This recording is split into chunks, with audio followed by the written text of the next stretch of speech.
Hello，各位好，我是 Revision 的 Lab 修正手的阿秀，欢迎来到我的频道。如果你是第一次看我们影片，记得先点击下方订阅按钮，再打开旁边小铃铛，这样每次有新影片你都会第一时间收到通知。也帮我按个赞，让 YouTube 知道你喜欢这种类型的内容，谢谢大家。我们现在正式开始。好，今天我们要来聊一个超级重要的主题——内向者的力量。在我们这个鼓励大家多多发言、多多社交的社会里，内向这个词，好像常常被贴上一些负面标签，像是害羞啊、不合群，甚至是能力不足。你有没有曾经因为喜欢自己一个人待着，就被误会是不想跟大家打成一片，或者是在开会的时候，因为需要时间好好想一下，没有马上发言，结果就被老板或同事认为是没想法？如果你有中任何一点，那今天这集你真的要看到最后，因为如果我跟你说，这些看似安静的特质背后，其实隐藏着一种被严重低估的超能力呢？今天这份分析，我们就要一起来揭开这个秘密，看看那些安静的人，他们体内其实蕴藏着多么巨大的能量。故事要从一位叫苏珊·坎恩，也就是这本书的作者，他的小时候说起。他9岁那年，第一次去参加夏令营。出发前，他妈妈帮他准备了一个装满书的行李箱。对他来说，这再正常不过了，因为在他的家庭里，阅读就是一种最主要的家庭活动。大家安静地坐在一起，身体靠得很近，享受家人的温暖，但思绪却可以自由地在书本的奇幻世界里遨游。他满心期待，以为夏令营会是这种美好体验的升级版，结果现实完全不是这样。夏令营根本就像一场没有酒精的大学迎新派对。活动第一天，辅导人就教了大家一首对呼，而且要求他们接下来整个夏天每天都要喊。那对呼是这样喊的 ROWIE， 这就是我们拼写吵闹的方式，吵闹吵闹，让我们嗨起来。他当时心里就觉得很奇怪，为什么大家非得这么吵，而且这个字还拼错了。对 Rowdy 应该是 ROWY， 真的蛮闹的。但他还是很努力，跟着大家一起喊，尽力融入。他唯一期待的就是能有时间自己去看书。结果当他第一次从行李箱拿出书的时候，营队里最酷的那个女孩走过来问他：你干嘛那么 mellow 啊？ mellow 沉静正好就是那个对呼 rowdy 的相反词。当他第二次想看书时，辅导员一脸担忧地走过来，跟他说要多培养团队精神，要努力变得外向一点。最后他只好把所有的书都放回行李箱，塞到床底下，整个夏天再也没有打开过。这个故事其实不只是一个小女孩的夏令营经验，对吧？它其实反映了一个更深层的问题，一个我们从小到大可能都隐约感受到的压力。那就是为什么我们的社会从学校教育到职场文化，都在不断地告诉我们，外向比内向好，大声说话比安静思考更受欢迎。这就是我们今天要来好好聊一聊的核心问题。OK， 要理解内向者的力量，我们得先拆解一个根深蒂固的迷思。所以第一部分，我们就先来看看我们社会中这种对安静的偏见到底是怎么来的，又是如何影响我们每一个人的。就像苏珊在夏令营收到的讯息一样，这个社会给内向者的讯息一直都很明确：你现在这个样子是不对的，你应该要改变，你应该要试着扮演一个外向的人。这种压力从小就开始了。这就导致很多人，可能也包括正在看影片的你，为了融入只好戴上面具，假装自己很享受那些其实让你精疲力尽的热闹派对，假装自己喜欢在人群中成为焦点，但其实内心只想赶快回家充电。真的会让人精疲力尽，对吧？接下来这点超级重要，这种长期的压力会导致很多内向者在不知不觉中做出自我否定的选择。苏珊自己就是一个活生生的例子。他内心深处一直想成为一名作家，但为了向世界也向自己证明他也可以很强势很大胆，他最后选择去华尔街当了一名律师。他会强迫自己去参加那些拥挤的酒吧聚会，但其实他内心真正想要的只是跟几个好朋友吃顿安静的晚餐。这种自我否定的选择代价是非常巨大的，这不只是个人的损失，也是整个社会的损失。因为当我们强迫内向者扮演外向者时，我们就失去了他们最独特的贡献，那些需要深度思考、专注和独处才能产生的洞见与创造力。你想想看，如果贾博士当年没有沃兹尼克这样一个能够独自埋首钻研的内向伙伴，苹果电脑还会诞生吗？当完整个社会都只鼓励一种性格时，我们失去的是另外一半人口的潜能。你想想看，这个代价到底有多大？那讲到这边，我们可能要先来厘清一个很重要的观念。很多人听到内向，脑中第一个浮现的词就是害羞，对吧？但跟你说，这可能就是最大的误解。到底什么是内向？它跟害羞是一样的吗？接下来我们就来彻底搞懂。来，我们直接看这张投影片的比较。左边的内向，它指的是你如何回应外部刺激。内向者对于外界的刺激，像是声音、人群、社交活动，会比较敏感，所以他们在比较安静、低刺激的环境下，会感觉最舒服又有能量。这就好像你的手机，内向者需要透过独处来充电，但外向者反而是透过社交来充电，他们的充电方式完全不一样。而右边的害羞，则是对社会评价的恐惧。一个害羞的人，他可能是内向者，也可能是外向者，但他会因为害怕别人怎么看他，害怕被批评，而不敢在社交场合中表达自己。所以你看，一个不害羞的内向者，他可能就像很多顶尖的学者或 TED 演讲者一样，很享受上台演讲，分享他热爱的主题。但他演讲完后，可能不会去参加会后派对，而是会需要大量的独处时间来恢复精力。这两者本质上是完全不同的。重点来了，你可能以为内向者是少数族群，但研究数据显示，世界上有1/3到1/2的人口都是内向者。你没听错，不是3%或5%，是1/3到1/2。这就代表你现在环顾四周，办公室也好，教室也好，每2-3个人里面就一定会有一个是内向者。你的同事、你的朋友、你的家人，甚至你自己，都很有可能是。所以我们前面提到的那种对安静的偏见，影响的其实是将近1半的人口。这不是一个小众议题，这是一个非常普遍却一直被系统性忽视的现象。我们的学校、我们的职场，基本上都是为另外1半的人设计的。那这种偏见啊，在我们现代社会是怎么被制度化的呢？其实啊，它已经变成一种可以说是主流信仰了。书上 Ken 提出了一个非常精准的概念，叫做新群体思维 The New Group Think。 这个思维的核心信念就是，所有的创造力和生产力都来自于一个非常合群、非常协作的环境。大家要不断的脑力激荡，团队合作，才能产出最好的结果。这种新群体思维完全体现在我们的教育和工作环境中。我们来看这张投影片的对比，大家应该都很有感吧？以前的教室课桌椅都是一排一排的，大家独立完成作业。但现在的教室呢，桌子都被拼成一个个小组，4-5个学生面对面坐着，有做不完的小组报告。就连数学、写作这种需要独立思考的科目，都强调团队合作。那些喜欢自己一个人安静思考的学生，反而会被老师视为异类，甚至是问题学生。职场也是一样，现在流行的开放式办公室，没有隔间，所有人都在同一个空间里，你随时会被同事的谈话声、电话声干扰。这一切的设计都完全是为了外向者而打造的。这背后的逻辑是什么？就是假设了互动等于创意。但你知道吗？很多研究早就打脸这个想法了。在很多情况下，群体脑力激荡的效率其实远低于让成员先独立思考，再把想法带回来讨论。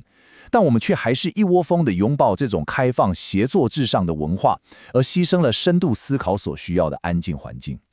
好，既然我们的社会这么推崇外向，甚至把环境都打造成为外向者的天堂，那内向者到底要怎么办？难道就只能默默忍受吗？不，接下来这点超级重要，因为内向者最大的力量就藏在他们最被误解的特质里面，这个优势就藏在他们最需要的东西里面，那就是独处。当心理学家去研究那些历史上最有创造力的人时，他们发现一个共通点：这些人虽然擅长交流思想，但他们也都有非常强烈的内向特质，极度需要独处的时间。我们来看几个例子。提出演化论的达尔文，他每天都要独自在树林里长时间散步，并且坚决推掉所有的晚餐邀约。创修出无数经典童书的苏斯博士，他的灵感很多都来自于他家后院一个孤单的钟楼办公室。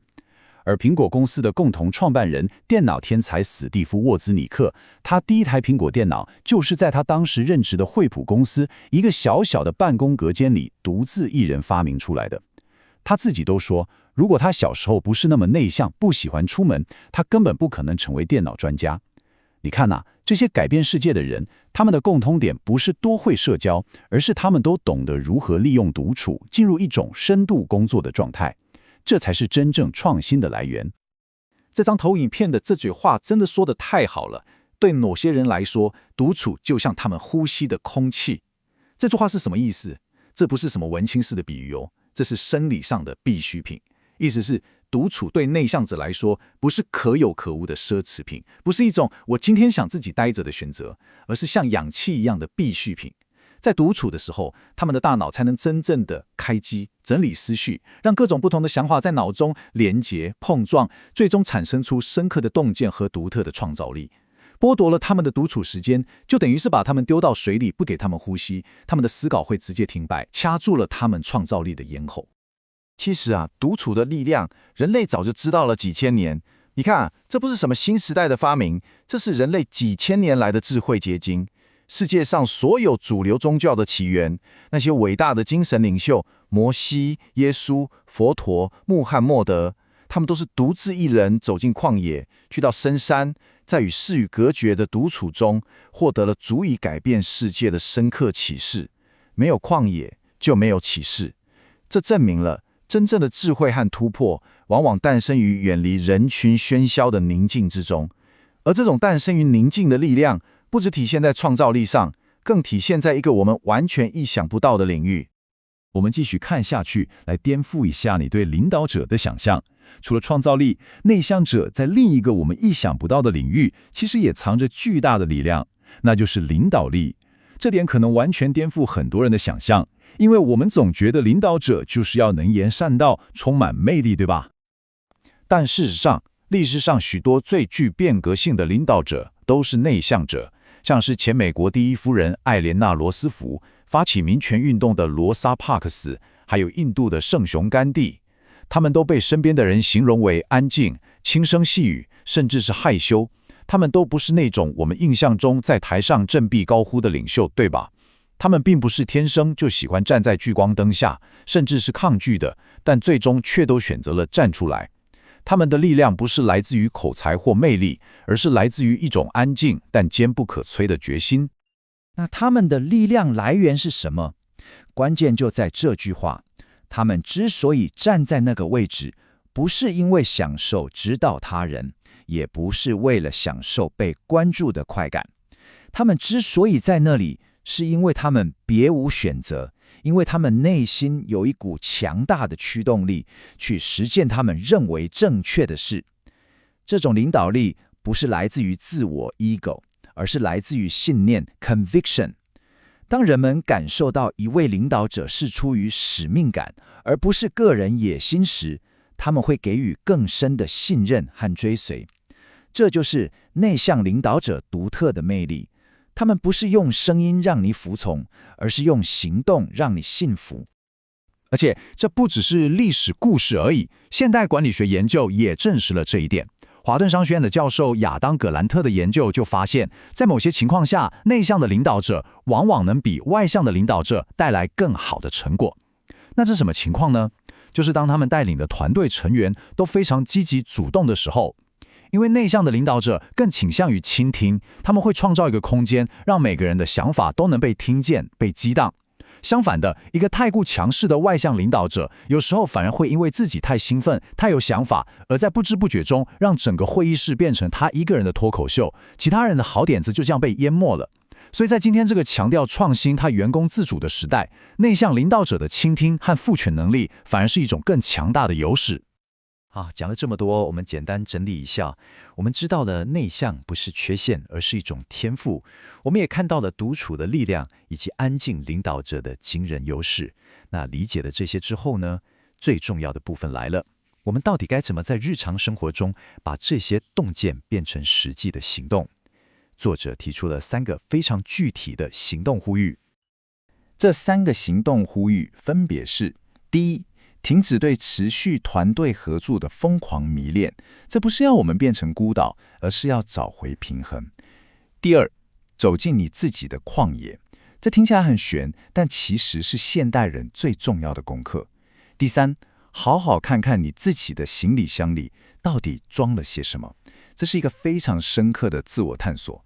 接下来我们一个一个来拆解，看看要怎么做。第一点，停止对团队合作的疯狂迷恋。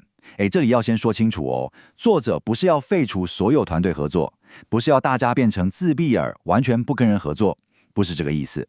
他要的是平衡。